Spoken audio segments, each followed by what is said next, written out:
¿Qué tal estáis, amigos, amigas? Bienvenidos a un nuevo vídeo muy especial y a una nueva aventura que comenzamos hoy aquí en el canal por el motivo de los 5000 suscriptores, que logramos pues el mes de enero. Y bueno, pues como votasteis por una nueva entrega sobre los equipamientos, pues esta vez viajaremos de nuevo hasta la Primera Guerra Mundial para adentrarnos de lleno en analizar el equipamiento de otro de los ejércitos pertenecientes a las potencias centrales, concretamente del ejército imperial otomano. Así que sin más dilación, comencemos con el tema de hoy. Bien, como siempre solemos hacer, en este tipo de vídeos vamos a separar en varios puntos estos equipamientos. Empezaremos analizando el uniforme que portaban los soldados otomanos durante la Primera Guerra Mundial, por el uniforme al completo, sumado a los gorros y cascos que portaban, y las botas y cinturones que llevaban. Posteriormente, y para cerrar el primer punto, pasaremos a analizar el rango de los soldados otomanos, empezando por la escala básica y subiendo hasta la escala de mando. Posteriormente pasaremos a analizar los equipos que portaban los soldados como útiles del día a día que llevaban en sus mochilas y complementos para distintos climas, y terminaremos analizando los tipos de armas que portaban los soldados otomanos, desde armas cuerpo a cuerpo hasta las armas cortas como las pistolas y los fusiles, y por supuesto las granadas. De acuerdo, dicho esto, comenzaremos con los uniformes otomanos. Bien, en 1909, el Ministerio de Guerra otomano autorizó la creación de nuevos uniformes más modernos y contemporáneos, que se adaptaran a la nueva era del siglo XX. Atrás quedaron ya en los uniformes compuestos por el mítico gorro fez rojo y los colores negros de los uniformes clásicos otomanos. Y con la reforma del ejército se adoptó un nuevo uniforme que principalmente sería de color caqui, beige o marrón, aunque también hubo más colores como por ejemplo el color verde de campo. Estos colores atípicos pues se vieron la necesidad de telas para crear uniformes militares para todos los soldados otomanos, y es por ello que muchos oficiales de logística compraron grandes cantidades de telas de distintos colores y de distintos materiales en los mercados del imperio. Bien, los patrones de los uniformes pues eran bastante diferentes. Los primeros modelos que ilustró la oficina de suministros militares otomano consistía en una guerrera con 4 bolsillos en la parte delantera, 2 a la altura del pecho y otros 2 a la altura de las piernas por debajo del cinturón, y una línea en la mitad de la apertura del atuendo compuesto por 5 botones. Posteriormente los sastres interpretaron estos dibujos creando sus propios modelos, algunos de estos patrones con 2 bolsillos inferiores solamente, llamado a este modelo como uniforme de soldado Asakiri Shahane. En los uniformes de los oficiales de tropa, las guerreras disponían de 6 botones dorados en la parte central, mientras que otros oficiales como los oficiales médicos, oficiales de industria o transportes disponían de 6 botones de color blanco o plateado. Otra característica de los uniformes de oficiales era que disponían de cuellos más largos, de unos 4 centímetros de altura, y con bordes puntiagudos. En ellas era común ver parches de las ramas que pertenecían los oficiales, los cuales pues analizaremos más adelante, y también insignias o el número del regimiento al que pertenecían. Respecto a la tropa ordinaria, sus guerreras disponían de 5 botones centrales de cobre, además contaban con cuello más corto y con bordes redondeados, y en los cuellos de los soldados también aparecían los parches que indicaban tanto el regimiento como su compañía, y por supuesto la rama del ejército al que pertenecían. Bien, las guerreras también tenían hombreras, en los cuales pues iba el rango de cada soldado, y hay que destacar que estas hombreras pues solo estaban disponibles en los uniformes de cabo u onbache a superiores, mientras que los soldados rasos o nefash no disponían de hombreras en sus uniformes. Bien, pasando a los pantalones, hubo varios patrones. Los soldados rasos utilizaban pantalones color caqui con refuerzo en la rodilla, y los oficiales de la escala de inspección disponían de los mismos pantalones, pero con una raya fina vertical que surcaba toda la pernera lateral. En cuanto a la escala de mando, estas rayas rojas eran más gruesas, y podrían tener 1 o 2 rayas dependiendo del rango, teniendo 2 rayas anchas los generales y una raya, por ejemplo, los coroneles. Bien, y cuanto más avanzaba la guerra, la industria militar y logística se vio pues sobrecogida, ya que tenía que vestir cada vez más y más reservistas para la guerra. Y esto conllevó que muchos de los uniformes pues se hicieran con unos acabados bastante pobres o de telas muy finas, y era común ver soldados con ropajes viejos y remendados, por la falta de uniformes de reemplazo disponibles. Muchos de los soldados también vestían chalecos civiles por debajo del uniforme, que normalmente pues era enviado o hecho por sus familiares, para de un modo suplir el frío debido a los finos uniformes que portaban. También hay que destacar que los aliados del Imperio Otomano, como el Imperio Alemán y el Imperio Austrohúngaro, colaboraron en fabricar y proporcionar uniformes al Imperio Otomano, para vestir propiamente a sus soldados. Bien, en cuanto a los cinturones, se adoptaron los patrones germanos. Para los oficiales de la escala de mando se reservaba el cinturón con hebilla redonda, laureada, hecha de en bronce y con un relieve muy detallado, con la luna menguante boca arriba y una estrella de 5 puntas sobre esta, representando los símbolos de la bandera otomana o turca, también llamado Ay Yıldız. Bien, y para la tropa y para los oficiales de la escala de inspección se utilizó el cinturón con hebilla cuadrada, de latón, o de hierro más comúnmente, basado en la hebilla prusiana de la Primera Guerra Mundial. Estas hebillas también disponían de un relieve en la parte central con los símbolos turcos de la luna menguante y la estrella de 5 puntas. Hay que destacar que algunos modelos iniciales también tenían una leyenda alrededor del relieve central escrito en turco, y con las palabras Aşıkiri Şahane, o traducido como Ejército Imperial. Respecto a los cinturones también, cuanto más avanzaba la guerra y con nuevas reservas para ser equipadas, la falta de hebillas cuadradas hizo que se adoptaran hebillas más rudimentarias de hierro en forma de anillo o cuadrado. Bien, siguiendo con los patrones germanos, las botas y los botines también tuvieron servicio dentro del ejército otomano. Las botas eran generalmente utilizadas por los oficiales o por la caballería. Estos podían ser de color negro para la caballería o color marrón para el resto de los oficiales. Los botines eran generalmente empleados por la tropa. Guardaban bastantes similitudes con los botines alemanes de la Primera Guerra Mundial, aunque también disponían de varias diferencias, como por ejemplo un corte inferior y 5 agujeros de encaje para los cordones. Los botines, como en el caso alemán, iban conjuntados con los calcetines de cinta que se enrollaban alrededor de las perneras bajas del pantalón, llamados putes. El calzado, sin duda, fue el elemento del uniforme que más problemas causó debido a la falta de infraestructuras para su producción adecuada en época de guerra, ya que la mayoría de los talleres de calzado otomanos eran bastante rudimentarios y poco industrializados. Esto conlleva a que muchos soldados tuvieran zapatos de unas calidades bastante pésimas o que no lo tuvieran propiamente dicho, o que vistieran alternativas al calzado regular de los soldados. Una de estas alternativas de calzado eran las alpargatas, de piel dura, de vaca, que estaban hechas a mano y que podían atarse o bien con una correa de cuero largo y una hebilla, o también por cintas finas de cuero que se enrollaban alrededor de las piernas. Y normalmente junto a estas alpargatas se vestían calcetines largos de lana o de fieltro. Hubo también varios complementos al calzado, como las polainas de cuero para oficiales, los cuales se ataban al calzado y se ajustaban mediante enganches o correas. Su función principal consistía en proteger la parte entre el tobillo y la rodilla. Bien, las gorras de campo y los cascos completaban el uniforme de los soldados otomanos durante la Primera Guerra Mundial. Antes de la reforma, los soldados otomanos utilizaban el gorro fez de color rojo, y a partir de 1909 se implementó un gorro de lana para los soldados llamado kalpak, con una parte inferior de piel marrón, similar al material de las alfombras, aunque algunos ejemplares disponían de lados estriados, probablemente de caña tejida. Para completar el gorro de lana disponían de una cúpula o una parte superior distintiva, según el cuerpo del ejército, al que pertenecían los soldados. Esto a su vez iba conjuntado con el color de los cuellos de sus guerreras. Bien, los oficiales también disponían de su propio gorro de lana kalpak, hecho también del mismo material que los gorros de los soldados y con los colores del cuerpo al que pertenecían los oficiales, pero estas tenían una parte superior más redondeada y compuesta por 3 tiras de encaje que conformaban un patrón de estrella.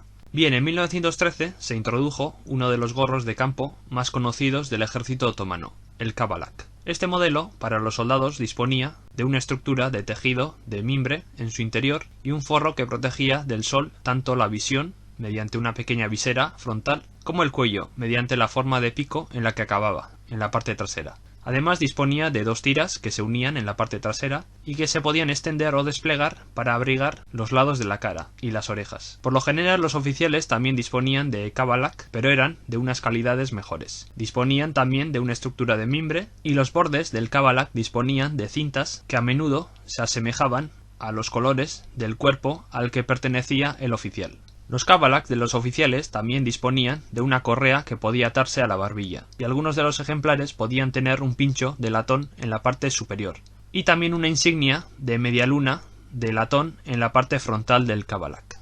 Bien, otro de los gorros de campo que se utilizó en la guerra por los otomanos fue el bashlik, un gorro con una estructura de madera de caña con 2 trozos de tela envueltos a su alrededor. Durante la guerra cambió radicalmente su forma, acortándolo y creado a partir de una pieza de lana gruesa, dándole un aspecto similar al kabalak, e incluso se desplegaba para cubrir las orejas y los laterales de la cara. Fue utilizado también para acomodar el casco de acero otomano, basado en el modelo del casco de acero alemán Stahlhelm M16, que empezaron a llegar al campo de batalla en 1917. Además de brindar una comodidad y una estructura suave para acomodar el casco, también servía para evitar las quemaduras provocadas por la exposición del casco a los climas extremos en los que luchaba el ejército otomano, desde los climas calientes de Oriente hasta los climas fríos del este de la península de Anatolia.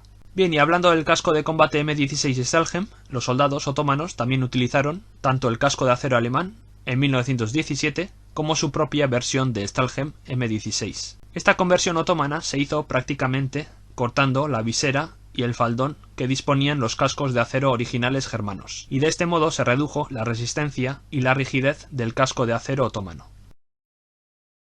Bien, hemos hablado anteriormente de los distintos colores que tenían los soldados y oficiales del ejército otomano según su cuerpo militar. Como hemos dicho, estos colores se apreciaban en los cuellos de las guerreras, también en los kabalaks de oficiales y en varios patrones también en los cordones de las hombreras. Con el tiempo y los nuevos patrones hicieron que algunos uniformes no tuvieran colores distintivos, o que se relegaran a finas tintas sobre el contorno del cuello.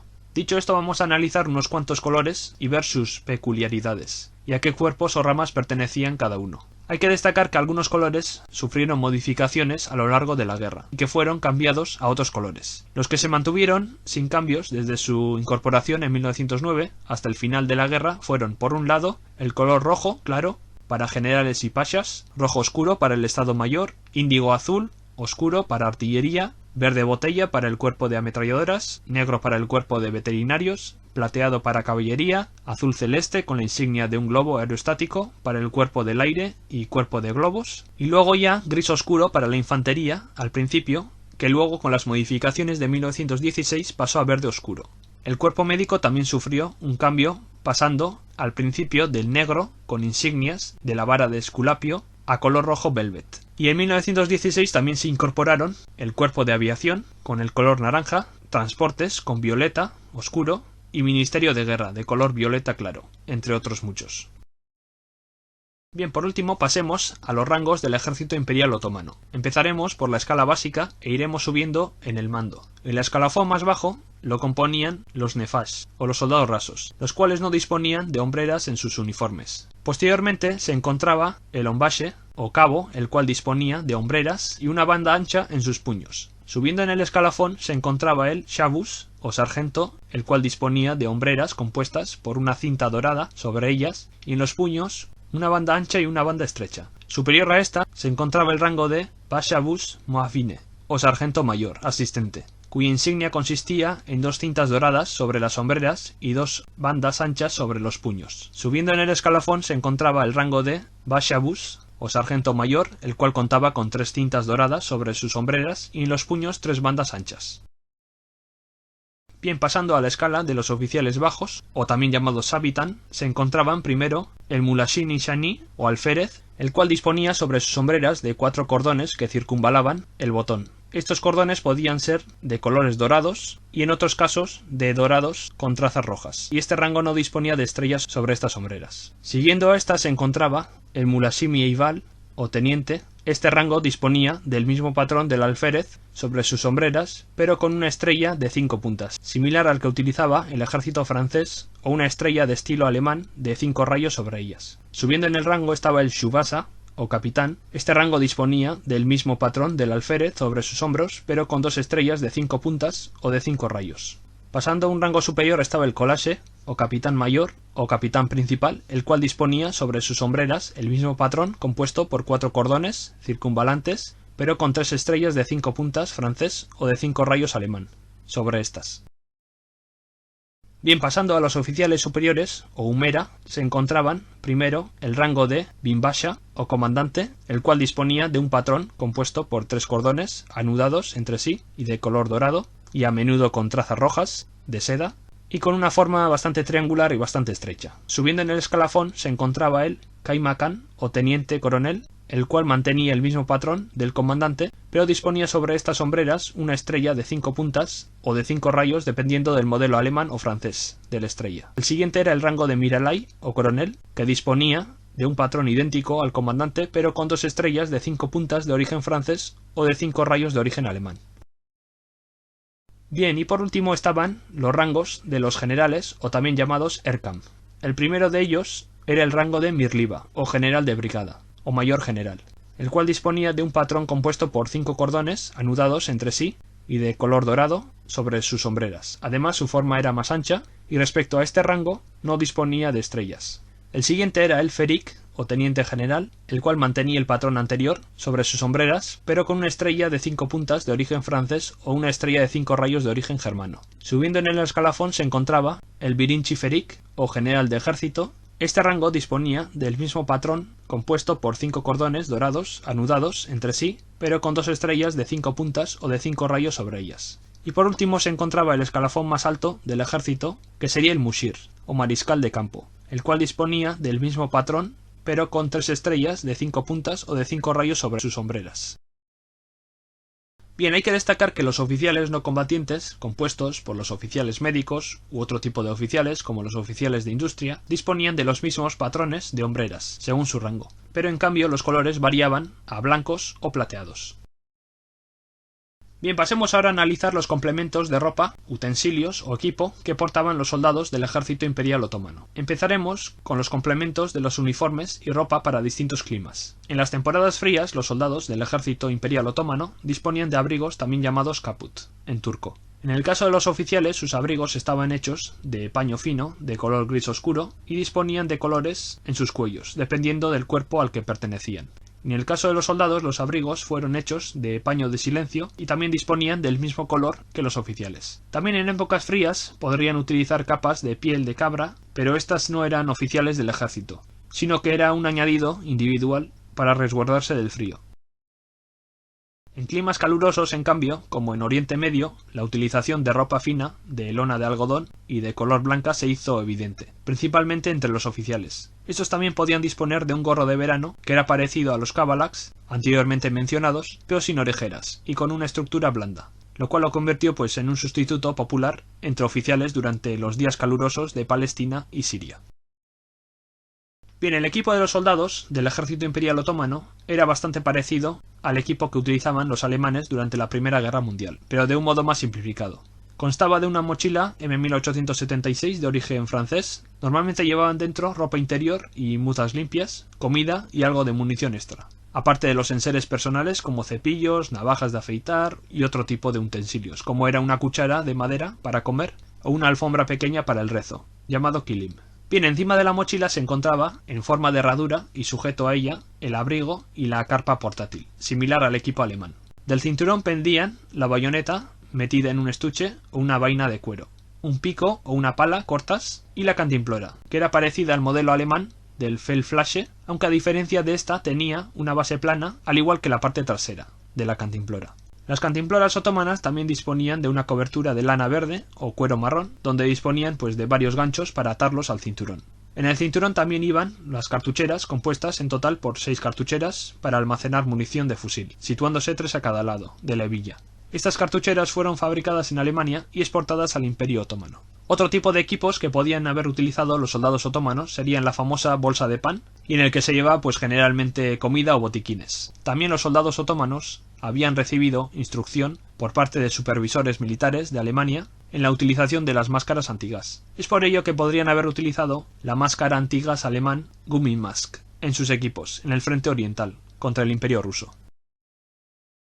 Bien, y por último, y para acabar con estos equipamientos, pasaremos a analizar el armamento que utilizaban los soldados del ejército imperial otomano. Bien, el rifle más moderno que tuvo el ejército otomano fue el rifle de cerrojo Mauser M1903 de 7,65 mm. Esta arma de diseño y fabricación alemana utilizaba un cargador de peine de 5 balas. Fue empleado por las mejores unidades de infantería de primera línea del ejército otomano. También se utilizaron modelos más antiguos, por ejemplo los rifles de cerrojo Mauser M1890 y M1893 de 7,65 mm. Estos modelos también utilizaban peines de 5 balas. Versiones aún más viejas, como los rifles Mauser M1887 de 9,5 mm de disparo monotiro y de pólvora negra, y el rifle Peabody Martini M1874 de 11,43 mm, también de disparo monotiro, fueron entregados y utilizados por las unidades de segunda línea, como los auxiliares árabes, kurdos, paramilitares o unidades Jardama. Hay que destacar que el Imperio Otomano también utilizó armas capturadas de los enemigos, Muchas de estas armas fueron entregadas por parte del Imperio Alemán y el Imperio Austrohúngaro. Uno de estos modelos de rifles capturados fueron los Mosin Nagant de origen ruso, de 7,62 milímetros, y que contaban con clics de 5 balas. Bien, las pistolas estándar utilizadas por los oficiales y ramas especializadas, como los policías militares, eran las pistolas Mauser C96, de 7,63 milímetros y de 10 balas, y los Browning M1903 de 9 milímetros y 7 rondas. Más modelos también fueron utilizados, pero en menor medida, como eran por ejemplo las pistolas Luger P08 de 9 milímetros y de 8 rondas, las pistolas Veola de 7,65 milímetros y de 7 balas, y las pistolas Fromer M1912 de 7,65 milímetros y de 7 rondas. Y referente a los revólveres se utilizó el modelo Smith & Wesson modelo 3 con cilindro de 6 rondas. Otras versiones de revólveres más antiguos fueron utilizados por oficiales de segunda línea. Hay que destacar que en general los oficiales tenían permitido adquirir cualquier tipo de pistola siempre y cuando fuera sufragado de su propio bolsillo. Bien, respecto a las ametralladoras, los otomanos utilizaron varios modelos principalmente de origen alemán. Al principio de la guerra disponían de escasas ametralladoras. Uno de estos modelos fue el MG09 de 7,65 milímetros, una versión de exportación de la MG08. Y ya en 1916, y con la apertura de un corredor terrestre, fue suministrado ampliamente por el Imperio Alemán con las ametralladoras MG08 de 7,65 milímetros. También en menor medida, el ejército otomano operó con ametralladoras francesas Hotchkiss M1909 de 8 milímetros y ametralladoras austrohúngaras Swaslos MG modelo 07/12. Bien, los soldados del ejército imperial otomano disponían de varias variedades de granadas, generalmente de fabricación alemanas, como las granadas ofensivas, Stilhangranate, modelos M15 y M17, que eran granadas de palo con cabeza explosiva. También se utilizaron las granadas defensivas de fabricación alemana, como las granadas de huevo, Eicherhandgranate modelo 17 y Kugelhandgranate M13, con forma de bola. Hubo también varios modelos autóctonos de granadas de origen otomano, aunque estas eran bastante rudimentarias y bastante escasas. Uno de estos modelos fue la granada de mano esférica tipo 1. Esta granada funcionaba como las antiguas bombas que tenían los granaderos en el siglo XVIII. Un recipiente cilíndrico con explosivo en su interior, principalmente TNT, y una espoleta de fósforo de 5 o 10 segundos, que se encendía con fuego. Otro tipo de granada fue la granada tipo 2, del ejército otomano. Su forma era bastante redondeada y disponía de estrías, para facilitar su agarre, aunque su uso fue bastante limitado en la guerra, por lo que no se tiene mucha información sobre ella. Bien, relativo a las armas cuerpo a cuerpo, los soldados disponían de cuchillos, bayonetas de sus fusiles o dagas de bota junto al garrote de madera con cabeza redondeada, para enfrentarse cuerpo a cuerpo contra sus adversarios. También utilizaron las palas, picos y hachas cortas si no tenían más opciones para defenderse o atacar. Bien, por su parte los oficiales disponían de sus sables de oficial, pero estas no se usaban en batalla, sino en eventos de gala o revista de tropas. Cabe destacar que también hubo una daga llamada Enverille, el cual era una distinción otorgada por el Ministerio de Guerra otomano a aquellos oficiales tanto otomanos como alemanes o austrohúngaros que habían mostrado heroísmo en batalla. Se fabricaron y entregaron unas 5.000 unidades de estas dagas, y también destacar que estas dagas eran ceremoniales y tampoco se utilizaban en batalla.